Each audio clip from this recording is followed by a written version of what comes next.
महाराष्ट्रामध्ये जी अतिवृष्टी झाली त्यामध्ये शेतकऱ्यांचं प्रचंड प्रमाणामध्ये नुकसान झालं आणि 14 लाख हेक्टर पर्यंत जमिनी खरडून गेल्या, म्हणजे निकामी झाल्या.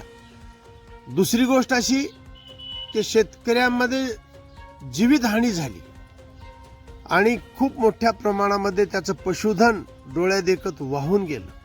अशा या सर्व गोष्टीमुळे शेतकरी प्रचंड प्रमाणामध्ये खचलेला आहे आणि सरकारने वारंवार सांगितलं, महाराष्ट्राचे मुख्यमंत्री आदरणीय देवेंद्र फडणवीस साहेब तसेच दोन्ही उपमुख्यमंत्री यांनी सर्वांनी सांगितलं की शेतकऱ्यांनो, महाराष्ट्राचं सरकार तुमच्या पाठीशी आहे.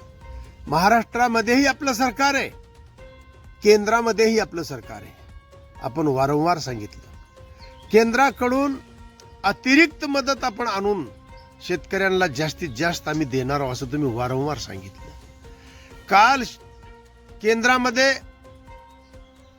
मंत्री शिवराज सिंग चौहान साहेबांनी सांगितलं, कबुली दिली की महाराष्ट्राकडून अतिरिक्त मदतीसाठी असा कोणताही प्रस्ताव आमच्याकडे आला नाही.